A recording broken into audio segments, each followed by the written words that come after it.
A paz do Senhor, meus irmãos, tudo bem com vocês?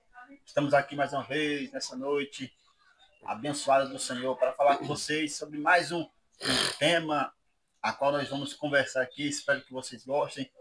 Você do Instagram, você do YouTube, acompanha lá, se inscreve, compartilha. Estamos chegando à marca de 600 inscritos no YouTube, né? Estamos lá, graças a Deus, primeiramente, e a vocês que estão nos ajudando, assistindo, compartilhando, comentando. Mais uma vez, eu me chamo Cícero, estou aqui com meus irmãos, meu irmão presbítero Paulo, Pai do Senhor, meus amados. e meu irmão Diácono Átila. A graça e a paz do Senhor Jesus. Estamos aqui mais uma vez para falar com você assuntos de igreja. Não sei como é seu ministério. Comente nos comentários como é seu ministério, de onde você é, qual cidade, qual país, né? A gente está feliz em ter vocês aqui conosco. Vamos começar uma conversa bastante abençoada, uma conversa longa, a qual muitas pessoas têm curiosidade, tem gente que já conhece, né? E comenta. Vamos começar aqui. Eu vou falar aqui um pouco sobre igrejas. As igrejas estão recebendo pessoas do mundo e estão interagindo. E, infelizmente, existem muitas igrejas que já estão modernizando até demais, né? Vou começar aqui, eu vou dar 1 minuto para o meu irmão presbítero Paulo e 1 minuto para o meu irmão Diácono Átila, para a gente poder ter acesso à conversa e vamos prolongar nesse debate aqui, nessa conversa, amém? Vou começar com o meu presbítero Paulo. Boa noite, meus amados. A paz do Senhor Jesus. Que essa paz maravilhosa possa entrar no seu lar, na sua casa. Seja muito bem-vindo ao nosso canal. E uma boa noite de salvação. E que a graça do Senhor Jesus Cristo possa reinar na sua casa, no seu coração, dos seus familiares. E todos possam conhecer a maravilhosa luz de Cristo. Possa conhecer a verdade, a qual o Senhor Jesus possa conhecer o caminho da vida eterna. Possa conhecer a salvação. O desejo do coração de Deus é que todo homem chegue ao pleno conhecimento da verdade, a qual é a sua palavra, a qual é Jesus. Chegue ao pleno conhecimento da verdade e seja salvo. O maior desejo de Deus é salvar. Hoje, meus amados, nós vamos falar hoje sobre, posso dizer, de muitas coisas que acontecem no meio do povo evangélico, dentro das igrejas. Falar hoje sobre casamento, o que pode e o que não pode dentro de um lar cristão, no meio de um casal. Te garanto, você vai descobrir muitas coisas e você vai ficar surpreso. Tá, meu irmão Diácono Átila. A paz e a graça do Senhor, mais uma vez, não é? Estamos mais uma vez reunidos aqui com uma única expectativa de que tudo que temos aprendido e que o Senhor tem nos dado alcance a cada um dos que nos acompanham, que nos seguem, não é? Esse sempre foi o real motivo, não é, desse momento, desse programa, compartilhar, não é, de uma conversa, como sempre nós temos, e por que não compartilhar com todos que tenham interesse de aprender um pouco mais da Bíblia Sagrada, das doutrinas que aqui estão, e de tudo que usar o que a Bíblia nos ensina com o contexto geral dos nossos dias hoje.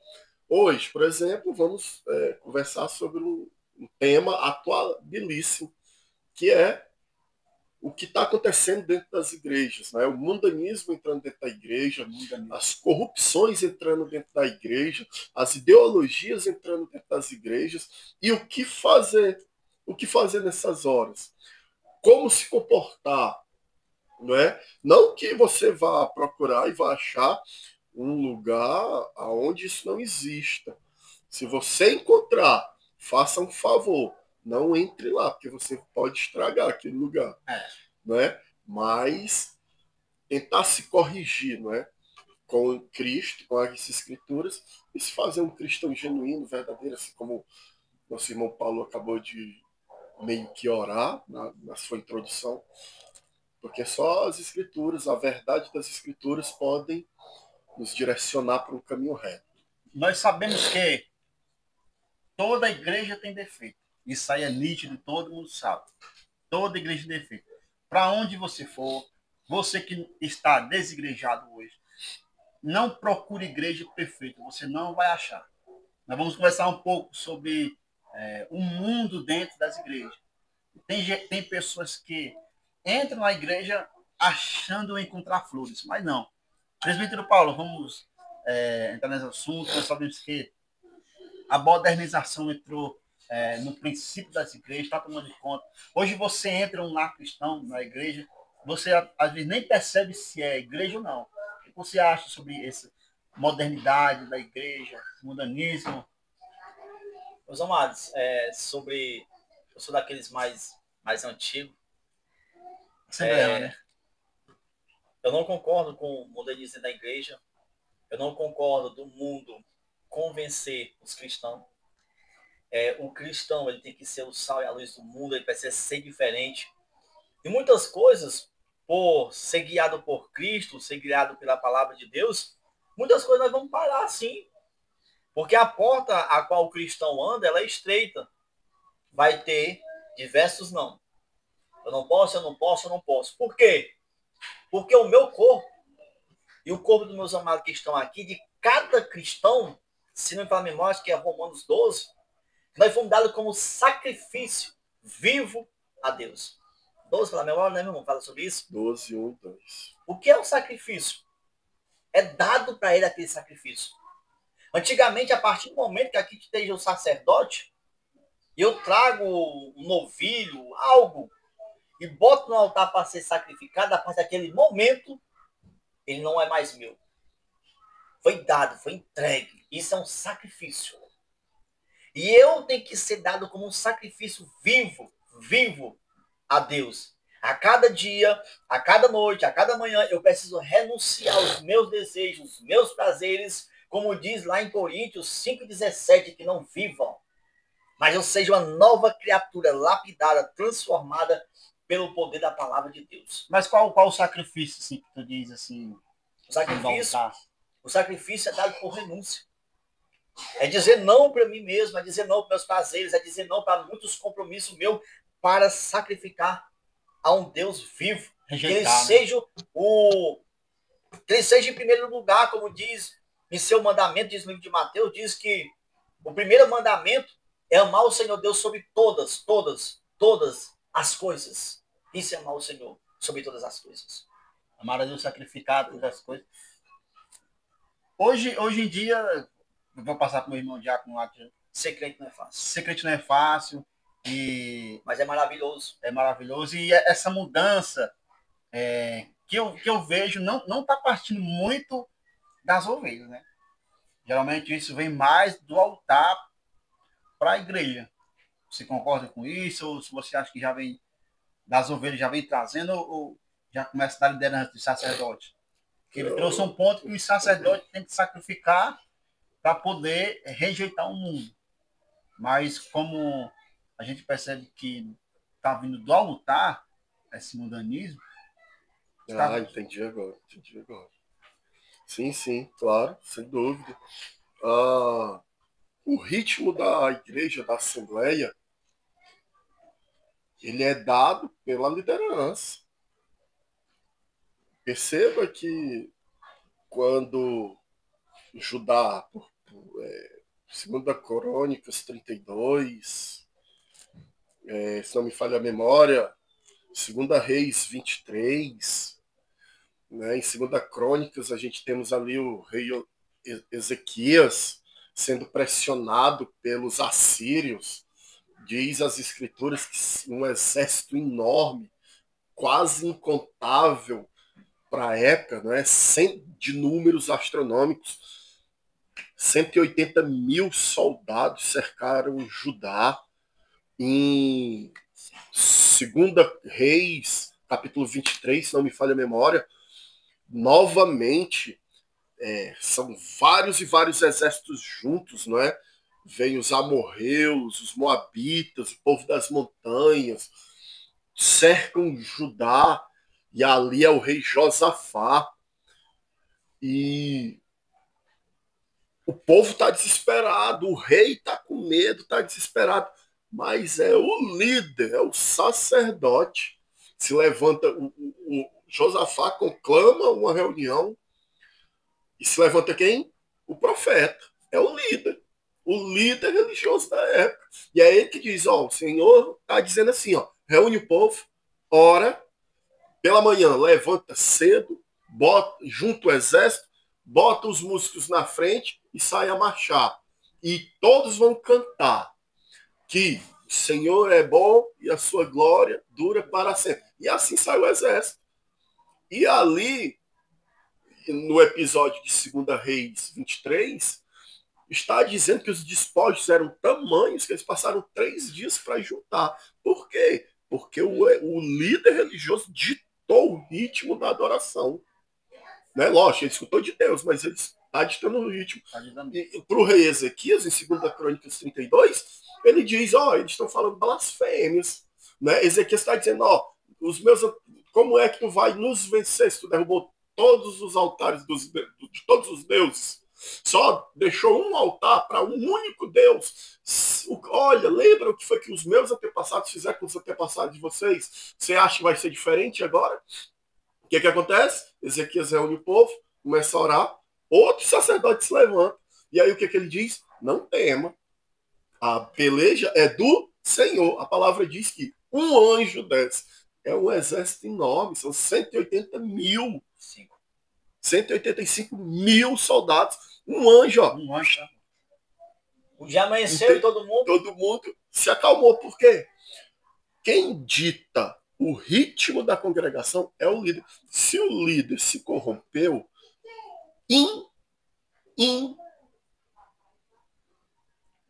é irresistível que a igreja permaneça incorrupta. Se o líder se corrompeu, pode prestar atenção, toda a igreja vai se corromper. Toda a igreja vai seguir o ritmo. Se o líder passa a aceitar a homossexualidade dentro da igreja, se o líder passa a pregar que a Bíblia tem que ser atualizada, se o líder passa a viver de ofertas, viver de manifestações, viver de campanha, e disso e de aquilo, e de fazer caravana para ir para colar e para ali. Meu irmão, fuja desse lugar enquanto é tempo. Porque hoje você pode até perceber o que está acontecendo, mas pode ter certeza que o seu coraçãozinho caído vai ser enfeitiçado. E você vai gostar. Hoje você critica, amanhã você vai estar praticando. Porque é assim. Meus irmãos, tem que citar aqui o nome de alguém que pregou muito bem, um homem muito conhecido. Ele pregou muito bem, eu vi as pregações dele hoje. Ele pregava ensinando como era um falso profeta. Tudo que ele ensinava. Tudo bigode? Tudo bigode. Ele dizia, ele dava um exemplo, irmão, você quer conhecer o Silas Malafaia? Ele pregava e ensinava para a sua igreja como era um falso profeta. E tudo ele está fazendo igualzinho. Exatamente. Tudo que Silas Malafaia ensinava. Irmão, quando você vê um homem assim, pega na igreja desse jeito, assim, ensinou, ele dava aula. Ele diz, fuge dessa igreja. Ele ensinava como era um falso profeta. E hoje é o quê? Um falso profeta. Não imagina só como é que um homem cristão tem a cara de pau e a ousadia de chegar em redes nacionais e pedir que alguém dê um avião para ele. Para dar um avião novo, que o dele já tá velho. Pelo amor de Deus, mano. Mas você acha que ele virou um falso profeta porque se corrompeu com o dinheiro? Porque... Como muitos, milhares têm se corrompido, milhares têm vendido isso aqui, ó. 5 mil, 10 mil, 20 mil para poder pregar, para poder cantar em cima do altar, porque a maioria dos louvores desse pessoal são desprezíveis aos olhos do Senhor. Eu não tenho um pingo de medo de dizer isso. O levita pode cobrar, pá? Ninguém pode cobrar, não. Em Mateus ele diz que de graça receber, de graça dá. Como é que eu vou cobrar pelo aquilo que não é meu? Mas é um levita, um exemplo, dá um exemplo. Eu pego as tuas roupas envolvendo levita assim, porque o nosso irmão aqui não acredita muito. Um dia vocês vão ver, ele vai falar sobre levita. Sobre a tribo de Levi. Sobre a tribo de Levi. Vai fazer um vídeo especialmente para você que é levita, é tocador, é músico. Eu tenho uma banda. Sou chamado para pregar, para louvar. Eu devo cobrar para levar um músico para... Eu posso só interromper? Meu irmão, se você vai chamar uma banda para a sua igreja, esse lugar já não é mais uma igreja. Já não é igreja. Uma banda? Uma banda.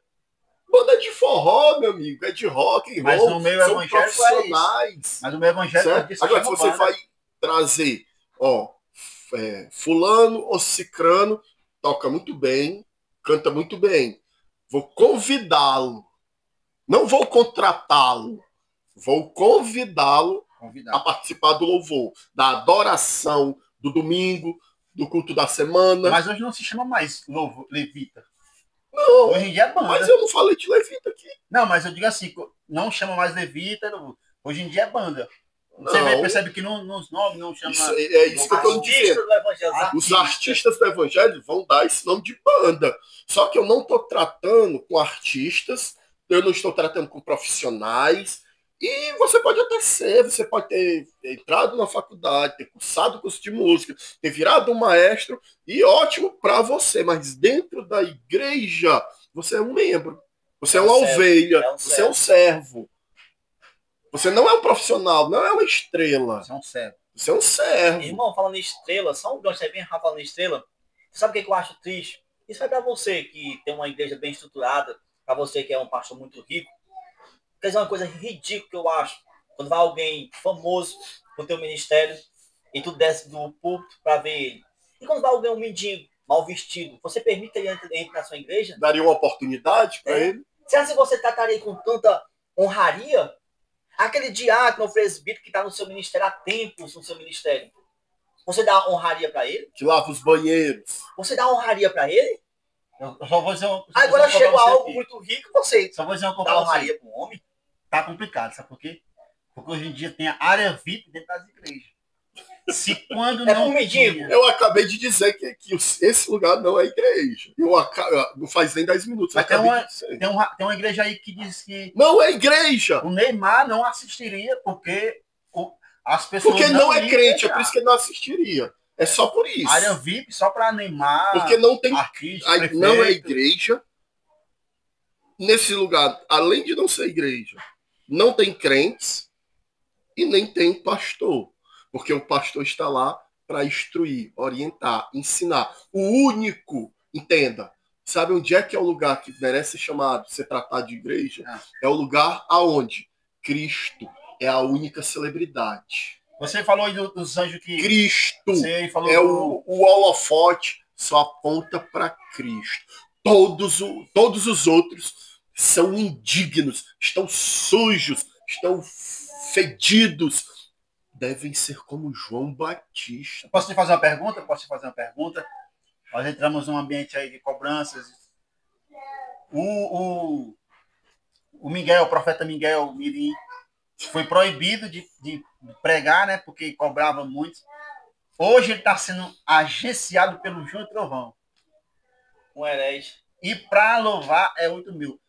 Você contrataria para louvar no seu ministério? Eu não contrataria nem para... Tá entendendo? Nem para animar enterro. 8 mil para cobrar, tá lá. Quanto mais para tocar no ministério, que eu não tenho. Né? Mas é isso mesmo, virou um espetáculo circense. Esses ambientes são picadeiros de circo. Não são altares. Foi que Spurgeon disse? Altar, sim, e me lembrei sei do que você está falando, mas me foge a memória a frase. Ele diz que nos últimos tempos terão palhaços. Palhaços no altar. Então é isso que acontece. Tá entendendo? Eu, assim, não tenho nada contra a pessoa, não conheço. Também não faço questão de conhecer. Não me faz falta alguma. Quer tirar nenhuma foto com ele? Não, eu não tiro foto nem tirar uma foto com ele, nem com os meus vizinhos, que são pessoas que me veem todo dia, que fazem parte da minha vida social, quanto mais com uma pessoa dessa. Não me faz falta alguma conhecê-lo ou não. Amo ele como um ser humano, como qualquer outro. Oro por ele. Mas Júnior Trovão não é pastor. Não é pastor. Marco Feliciano não é pastor. Mas ele se diz pastor, né? Aquela criança de 14 anos é um bebê reborn. Ele foi programado para ser aquela aberração que ele é, né? Uma aberração. Alguém que está tão perdido no tempo e no espaço que inventa ser tomado pelo Espírito e fala inglês. E Que não é pior, inglês. pessoas aplaudem. Não é? Então, é uma completa palhaçada. Mas você acha errado eles cobrar? Claro! Quando é que os ele disse que tem crentes avião, vão entender?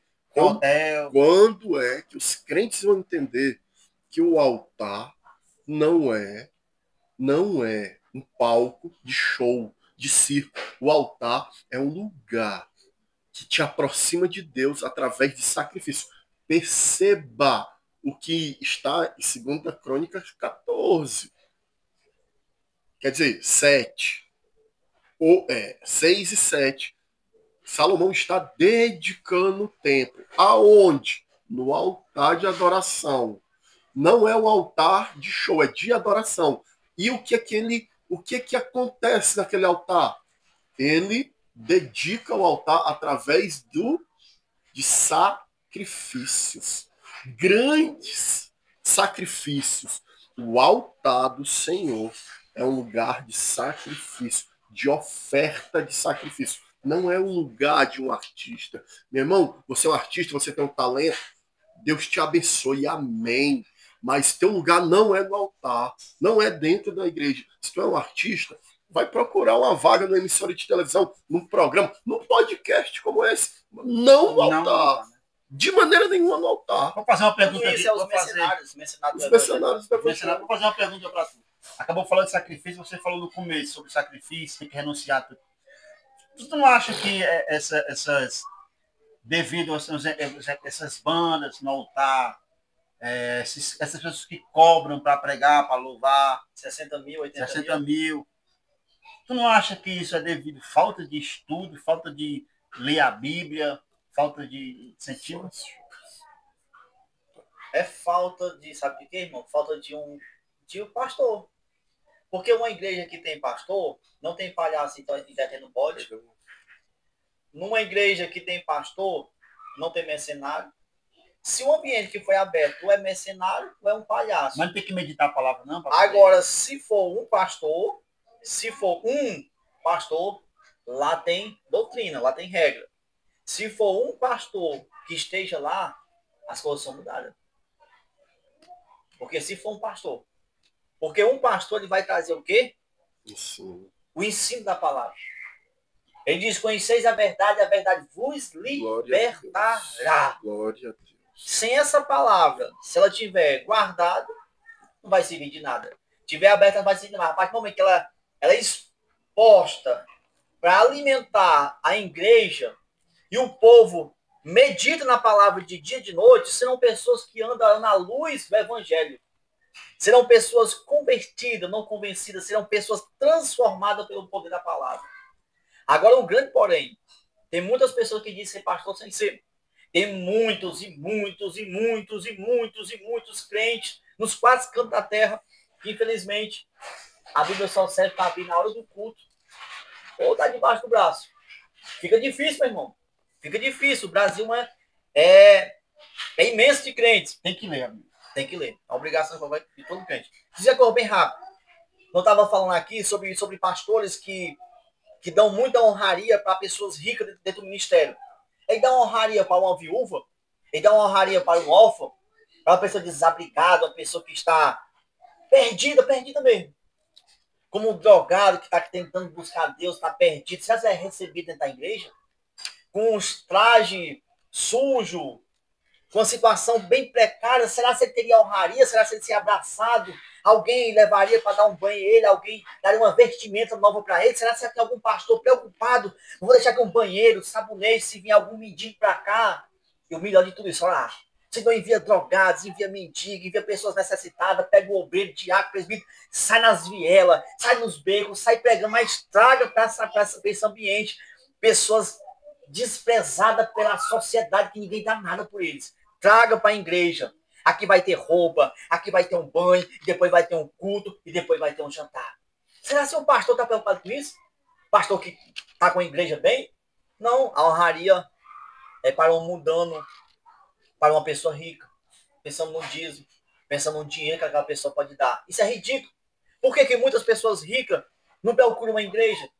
Porque lá tem muitos mercenários que vão atrás daquele homem, simplesmente por status e fama. Isso é vergonhoso para quem disse que ser crente. Mateus 22, Jesus vai contar a parábola do banquete, ele fala isso. Por fim, o servo vai, convide todos os que estão perdidos, sujos, maltrapilhos, estão nas vielas, nas esquinas, estão largados nas calçadas, chamem eles. Chamem para quê? Para participar do grande banquete. O banquete do rei. Não é porque hoje em dia, não é porque hoje em dia os pastores, eles não se acham Deus, não pode ser intocável, tem que andar à luz. Mas é para servir. Aqui mesmo, Não, mas na nossa a cidade. gente percebe que todo mundo diz isso. Hoje em dia ser pastor não anda mais de pé. Quando a gente se depara com João Batista é um profeta abençoado por Deus, ele vai dizer, as pessoas vão chegar assim, quem tu és? Né? Vão confundir ele com pessoas, só que João Batista ele vai dizer assim, ó, eu não sou ninguém, porque aquele que vem após mim, eu não sou nem digno de amarrar sandálias. Então, acho que se alguém chegasse para os pastores hoje em dia, perguntasse se tu és Cristo, algum profeta, eu acho que eles iam dizer dessa forma, ou eles iam se exaltar? Irmão, vou ser mais profundo. Será Hoje em dia se não João... querem nem responder, né? Deixa eu ser mais profundo. Será se João Batista seria aceitado na tua igreja? Uma pergunta. Porque olha para o vestimento de João Batista, olha para como ele se vestiria, olha a situação dele. Muita gente ia julgá-lo e com certeza muita gente não aceitaria no seu ministério. Mas hoje a questão de veste, eu acho que ele não ia vestir daquela forma, né? Ele se vestir simples, né? Se fosse o tempo de hoje, ele se vestir simples, mas eu acho que não com a grandeza que hoje tem o fino da roupa, do paletó. Naquele tempo também tinha um fino. O rico Lázaro. O rico que vestia de púrpura. De púrpura, as melhores festas, os melhores linhos. Ele tinha dinheiro para isso. João Batista tinha um seu traje simples. E se a gente for falar um pouco sobre traje, né? Lógico que lá em Israel é diferente daqui, né? Nossa cultura é outra, lá tem outra cultura. Veste vestido, né? Veste esse tipo de roupa, né? Nós somos diferentes, então a roupa já diferente. Mas tudo bem. Eu quero trazer aqui uma passagem, bem rápido. É em Mateus 21, versículo 12. A purificação do templo. Tendo Jesus entrado no templo, expulsou todos os que ali vendiam e compravam. Também derribou as mesas dos cambistas e as cadeiras dos que vendiam pombas. E disse-lhe, está escrito, a minha casa será chamada casa de oração. Vós, porém, a transformais em covil de salteadores.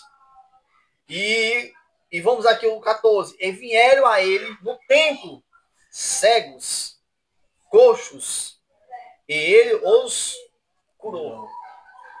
Aqui não está dizendo não presidente, mas se fosse ser tratado como qualquer outro irmão, sem nenhuma honraria. E se o presidente fosse citado, logicamente, como nós, o que aconteceria? Que ele ouvisse a palavra de Deus para ser libertado, transformado pelo poder da palavra. Essas pessoas aí não têm acesso a esses pastores, não. Os grandes pastores hoje, os grandes, eles andam com segurança. Ele diz, a casa de Deus seria o que? A casa do Senhor será a casa de oração. Mas não pode ter segurança, não? Pode, mas você deve. Os pastores aí, com você disse grande, eles... segurança, irmão. Para que um crente quer segurança? Me diz. Não, mas as pessoas dizem que Jesus tinha segurança, o discípulo. Eles dizem que quando Jesus estava andando, vem muita gente acompanhar. Sabe o que foi que aconteceu com o segurança? O segurança puxou a lâmina, decepou da cabeça do soldado, do agressor, a sua orelha, e a ordem daqueles que eles protegiam não foi continua, vai para cima. Não, foi para. Com ferro, fere, com ferro será ferido. Pegar a orelha dele para o lugar de novo. Mas aí as pessoas dizem que os discípulos eram seguranças, Jesus. Não, mas não interessa o que as pessoas dizem. O que interessa é o que a Escritura fala. Mas as pessoas não escutam mais, não lê a Bíblia. Mas acabou não lê de por quê?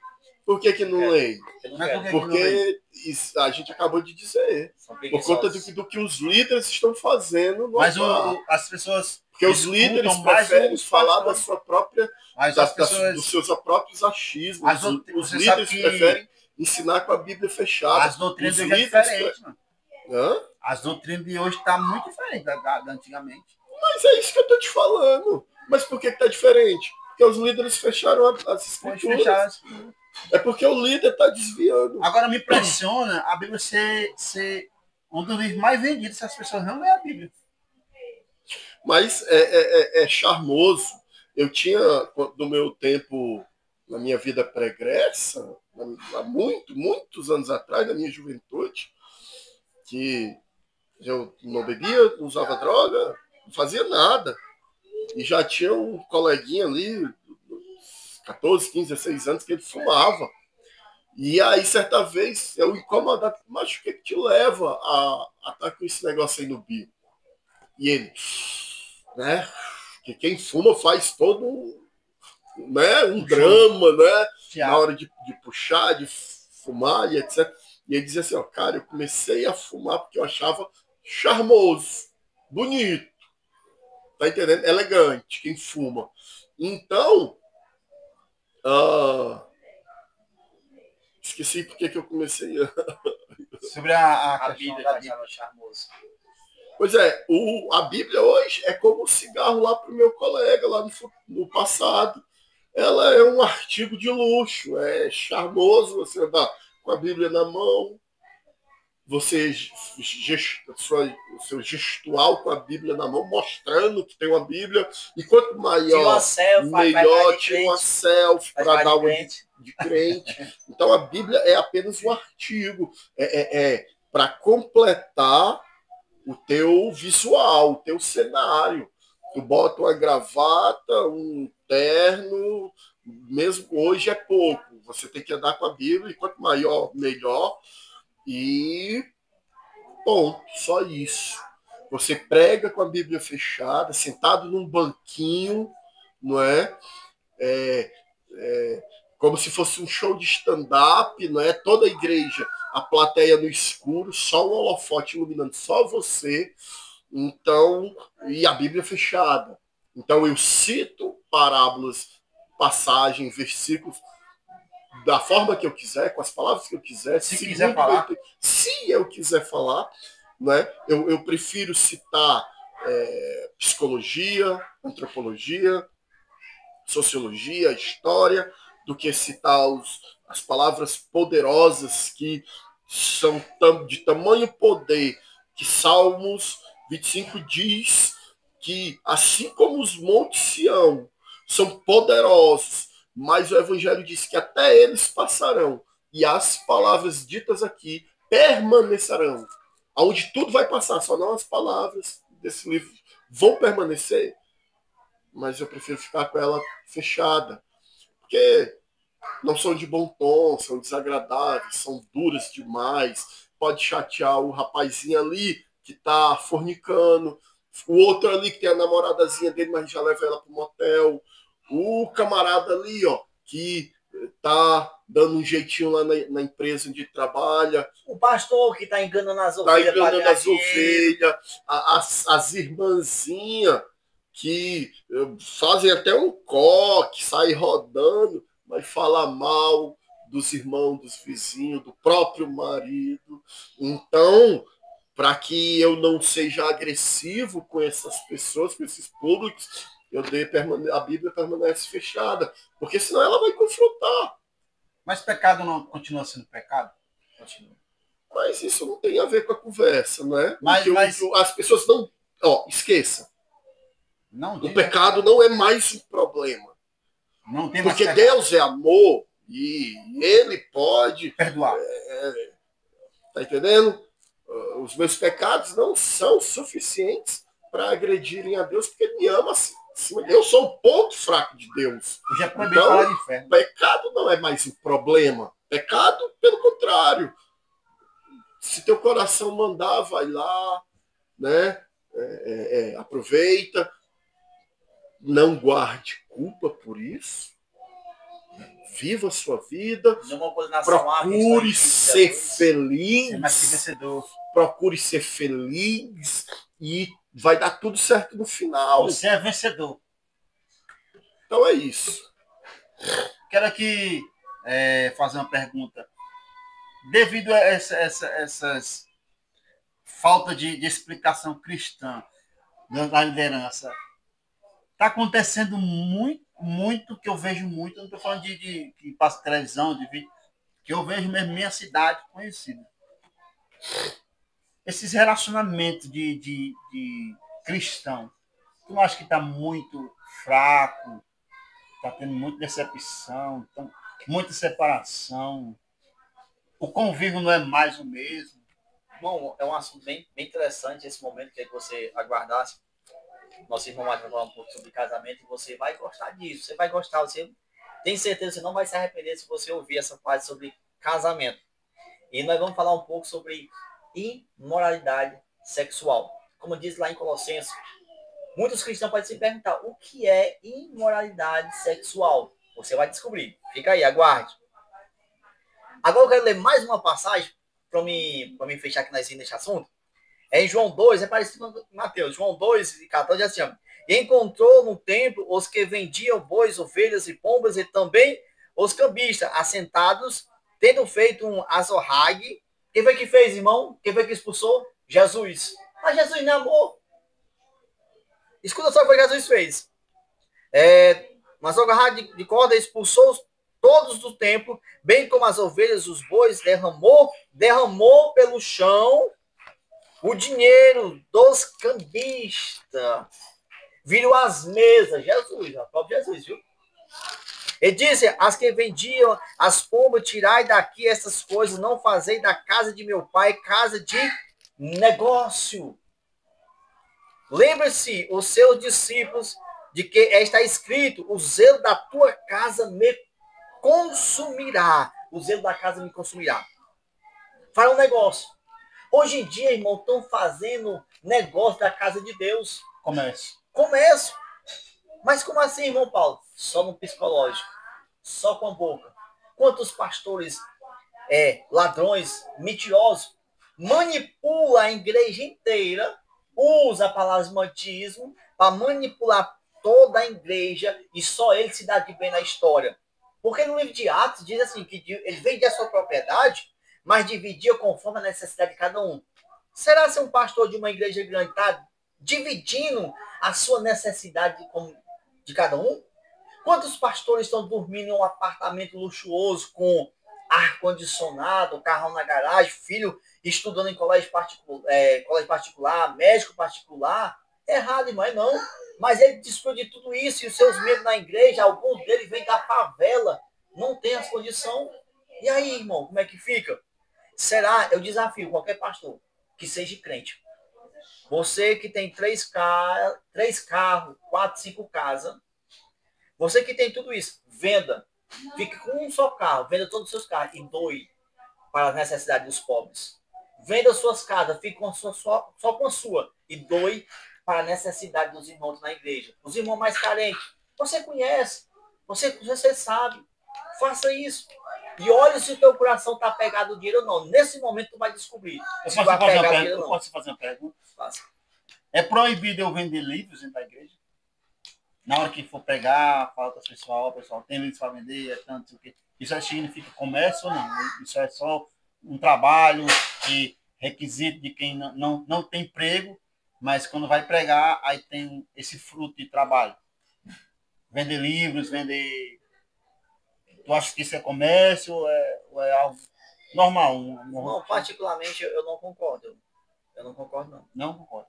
Não, concordo não. Mas não é comércio. Ou é? O que tu acha? É comércio, é venda. Venda é venda. Na hora que você está pregando e diz assim, ó, pessoal, tem meus livros. Não precisa. Porque hoje, se o cara que faz um livro desse, não é qualquer um. Né? Os grandes pastores, todos eles fazem isso.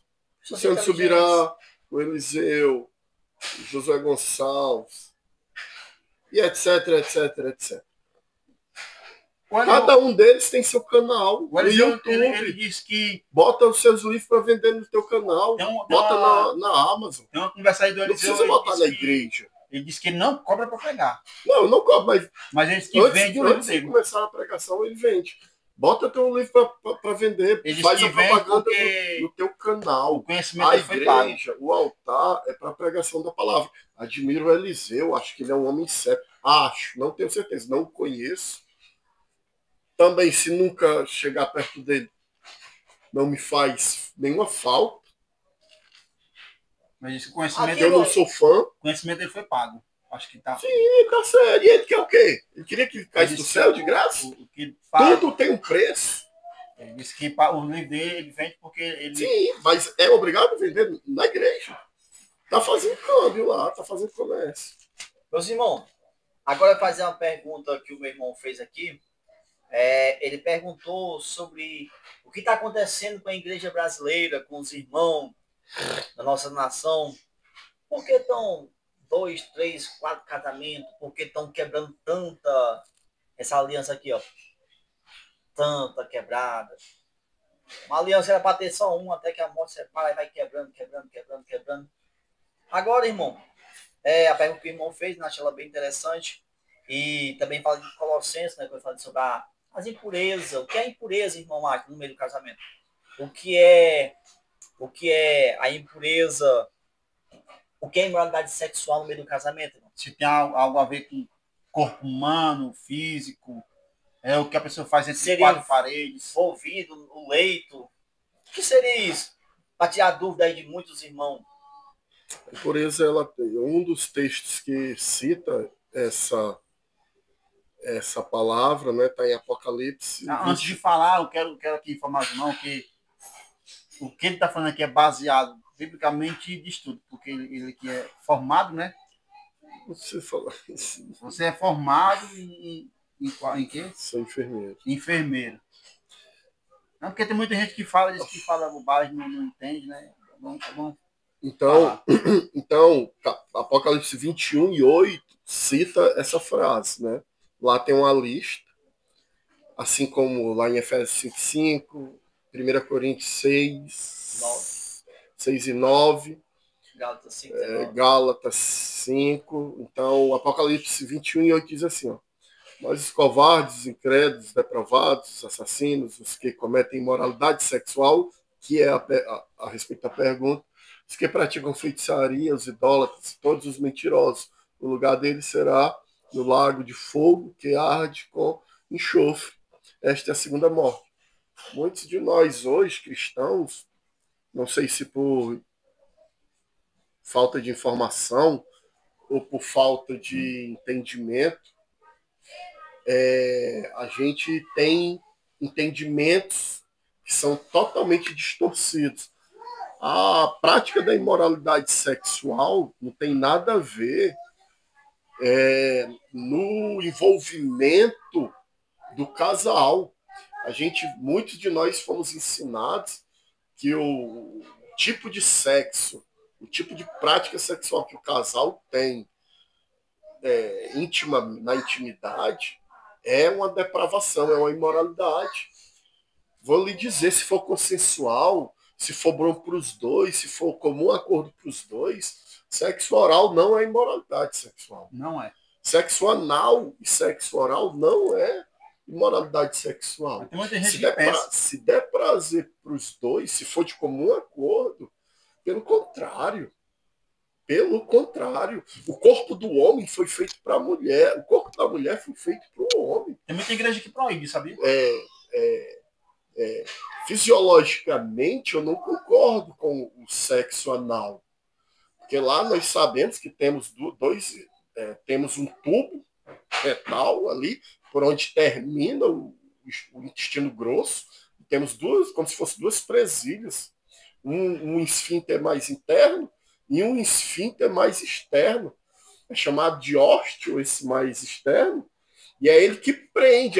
Quando te dá uma vontade de evacuar no meio do tempo, tu consegue prender aqui, chegar em casa às pressas.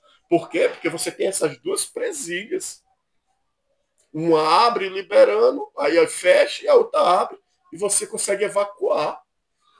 Então elas são presilhas, elas prendem o bolo fecal. Certo? Então, na hora da prática anal, você destrói essa estrutura. Por que que existem estudos, trabalhos científicos que apontam para a maior incidência do HIV no público homossexual? Porque aquela região é hiper-ultra vascularizada. Então ali ocorre microlesões, existem sangramentos que são às vezes até imperceptíveis. Então o contato ali de transmissão de patógenos, né, de vírus, é muito recorrente, é muito fácil. Porém, o que é a imoralidade sexual? A imoralidade sexual é tudo que você fizer fora do casamento ou antes do casamento, que você só tinha direito de fazer com a sua esposa dentro do casamento. Então, o rapazinho ali que pega a sua namorada e leva para o motel, ele está cometendo a imoralidade sexual. Tá? O homem casado que se envolve com a secretária, com a irmã da igreja, ele comete imoralidade sexual. Imoralidade sexual, ela se equivale ao adultério. Mesmo sendo solteiro. Mesmo sendo solteiro. É imoralidade sexual. Você tocar no seu marido, o seu marido tocar em você, isso não é imoralidade sexual. Ou então, é uma bênção, eu vou chegar aí. Se não, vejamos o que Paulo escreve em 1 Coríntios capítulo 7, a partir do verso 2.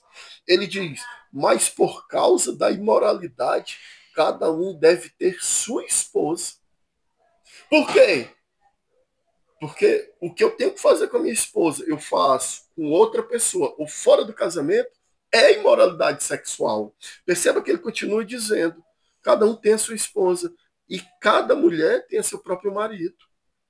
Lá no 5 ele diz assim, ó, não recusem-se um ao outro. Você não, o seu corpo não é seu, mulher.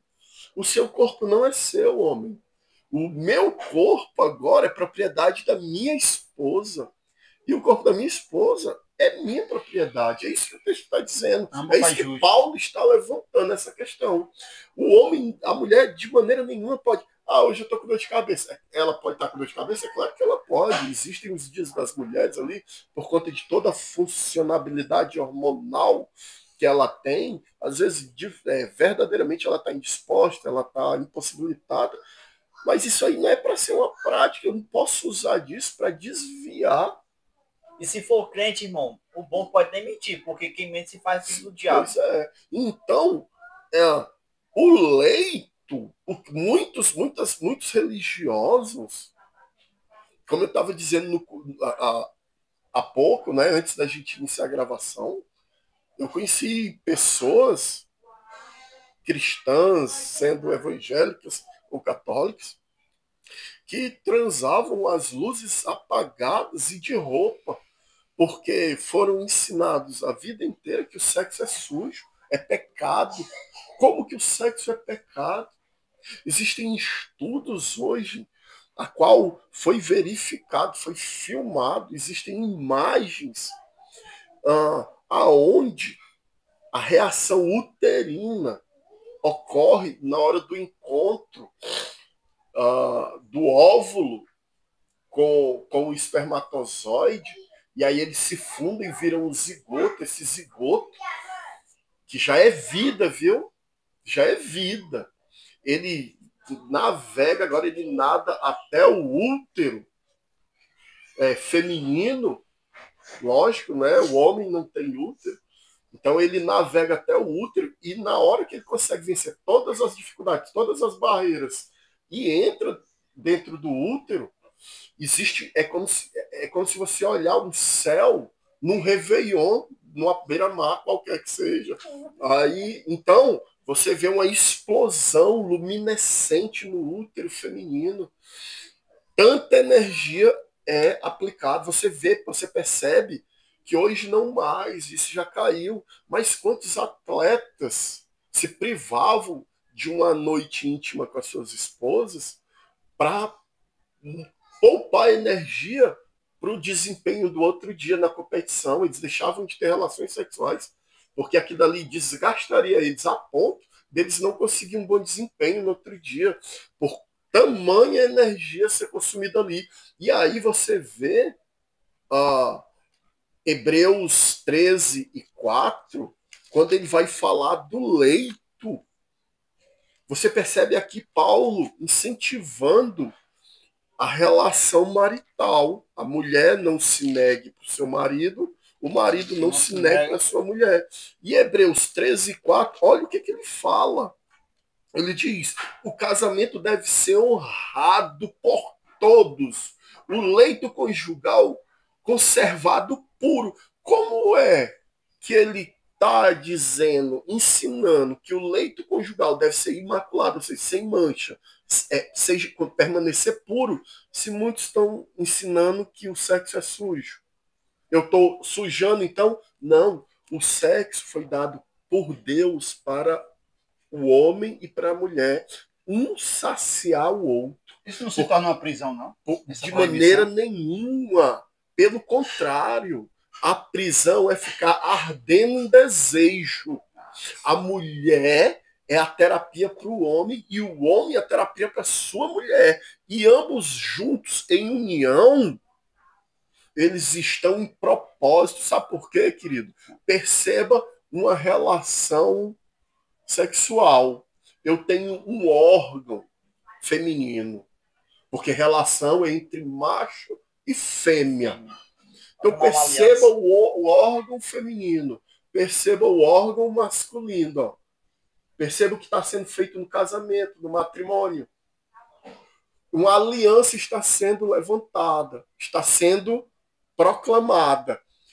E mais, perceba que a minha fala no começo falou de microlesões. Então ali há sangramento.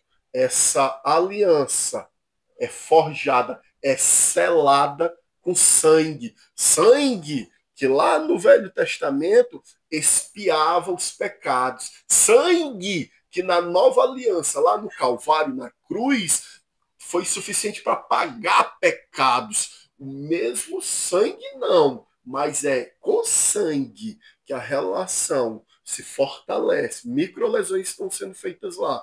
Então eu realianço o que eu já fiz no altar do Senhor, no meu leito, e ali, naquele leito, naquela hora, por eu estar fazendo uma aliança, o meu leito não é só um lugar confortável, aonde eu me deito e me debruço com a minha companheira amada. Não, ali agora passa a ser um altar. E a prática que está sendo feita ali, um sacrifício, uma adoração a Deus. Por isso que o altar de Hebreus está dizendo, permaneça puro, imaculado. Por quê? Porque é só quando homem e mulher se unem, e é ali, na relação entre homem e mulher, que eu, primeiro, provoco a adoração ao Senhor, porque agora aquele leito virou um altar. Eu ofereci o sacrifício. Eu agora estou de volta ao jardim. Porque quando Deus lá no jardim diz, façamos o homem a nossa imagem e semelhança, eu por mim só não sou a imagem e semelhança do Senhor. E a gente sabe que a imagem e semelhança do Senhor é o homem Jesus Cristo. Porém, é na hora que eu me uno numa relação, eu e minha esposa, ali, é um momento tão maravilhoso, tão fantástico, tão único, que naquele momento ali, eu percebo ser a imagem e a semelhança do Senhor. Pessoas diferentes, com pensamentos diferentes, com vontades diferentes, se fazem uma só. Carne da própria carne, sangue do próprio sangue. Eu volto ao que foi feito no jardim. Eu sou um de novo com a minha esposa. Apesar de ser por pouco tempo. Depois a gente vira pessoas normais. Depois a gente pode até entrar em discussão. Mas naquele momento, é um momento tão sagrado tão maravilhoso. O relacionamento de um homem e de uma mulher. Dá uma pausa assim. Foi bem rápido. Esse momento sagrado e tão maravilhoso, quer dizer, irmão, principalmente para muitos novos convertidos, ou para algumas pessoas que têm dúvida, não é pecado um casal ter relação sexual. Não é pecado. É maravilhoso. Isso é bênção de Deus. Porque tem pessoas que acham que é ser santo, quer ser muito santo, não é errado você ser santo, mas você acha que é tanto ser santo e acaba não tendo relação por achar que é pecado. Tem pessoas que hoje é dia de Santa Ceia, hoje eu não posso ter relação porque eu já curto Santa Ceia. Mas quem foi que disse que é pecado? É duas bênçãos ao mesmo dia. Relação sexual é um mandamento. Segundo, mas use sabedoria. Pessoas também, baseado em alguns textos, nesse texto que eu acabei de ler de Paulo, 1 Coríntios 6 e 9. 6 e 5, desculpa. 7 e 5, desculpa. Não te dá o direito. Bem, vou apimentar minha relação, vou levar uma fantasia, vou apimentar minha relação, vou levar um apetrecho, um brinquedo, isso, aquilo. Isso é perversão. Isso é imoralidade sexual também.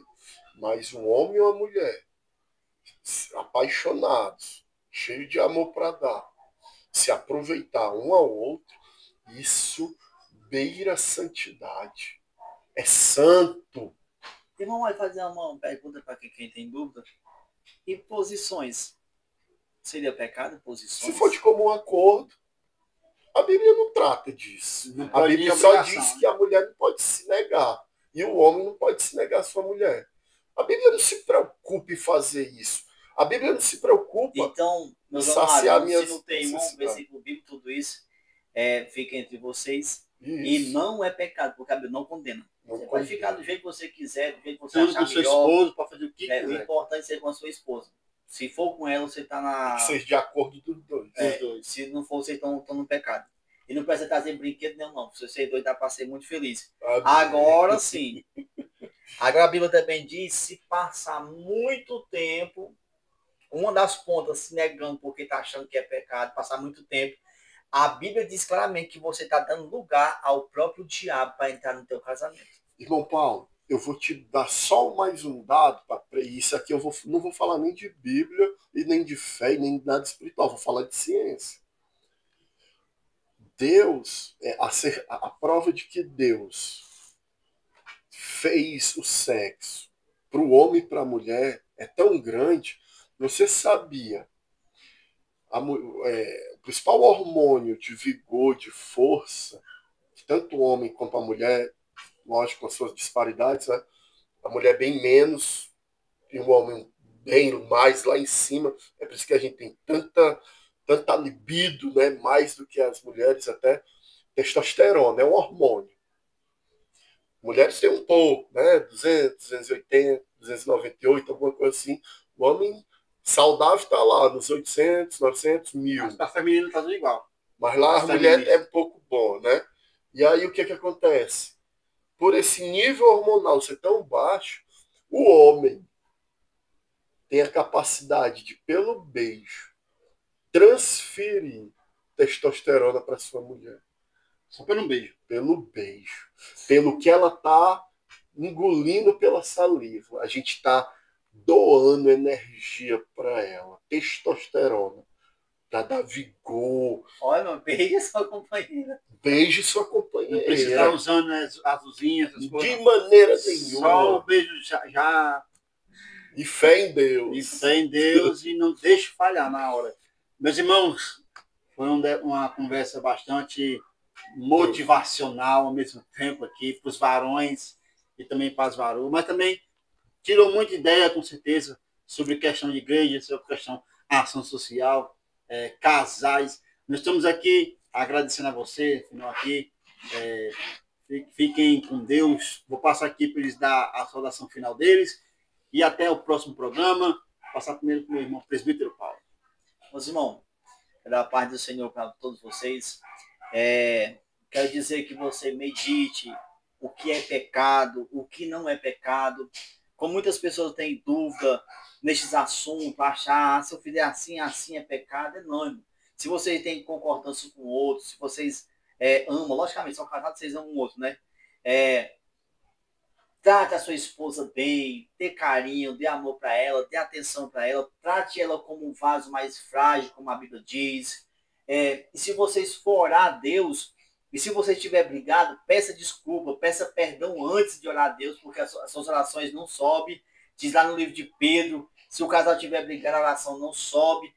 Como é maravilhosa a união de ser uma só carne, uma só pessoa em Cristo Jesus. Casado, não tem celular com senha diferente. Ah, meu celular, minha privacidade, negativo. O celular, o seu marido pode ver, vice-versa pode ver, porque não tem nada escondido um do outro, porque uma só pessoa, nada de esconder nada. Ame um outro, respeite e fique casado sem quebrar a aliança até que a morte os separe. Quem é casado tem briga, tem discussão, tem diversas coisas, mas aprenda a perdoar, aprenda a ser amigo, aprenda a inverter a situação. No lugar de ficar fazer o mal, faça o bem. Leia a Bíblia, que a Bíblia é maravilhosa para te dar aula em todas as áreas da sua vida. Pague o mal com o bem. Não seja uma mulher rixosa, não seja uma mulher que dê dor de cabeça, mas seja a mulher do provérbio, como uma mulher sábia, como rubis. Algo precioso, algo lindo. E o marido não seja bruto, mas seja um marido que ame a sua esposa. Eu agradeço minha oportunidade. Saudação final da Simão Giacomo. Líderes, não pense que falamos isso nos sentindo melhores ou maiores do que vocês. Mas pensem que alguém que está de fora vendo tudo que está acontecendo e com um sentimento de revolta, usamos essa ferramenta que é a internet para mostrar, para tentar elucidar que vocês também vocês não são o dono da verdade. Quem é o dono da verdade, quem é a própria verdade é Cristo. Vocês erram porque são humanos. Isso não é nenhum problema. Reconheçam o erro. Voltem ao primeiro amor, como é dito à igreja de Éfeso. Não tratem a igreja, a noiva, como se fosse prostituta. Tratem a noiva com respeito. Mulheres, honrem seus maridos, assim como as escrituras dizem, não se neguem a ele, sejam a fiel adjuntora, ajudadora, idônea. Maridos, voltem ao que era no passado. Tem muitos vídeos aí circulando, pessoas, mulheres procurando os homens dos anos 60, dos anos 70, dos anos 80, homens de verdade, homens que eram tão homens mesmo com H maiúsculo, que as suas mulheres se sentiam protegidas, não interessava o perigo que ela se encontrasse, ela sabia que seu marido era capaz de protegê-las, e se não fosse, morreriam tentando. Esse é o chamado de Deus para o casamento. Sejam fiéis um ao outro, a si mesmo e, antes de tudo, a Deus. Valeu, meus irmãos. A paz do Senhor. Até o próximo programa. Amém. Amém.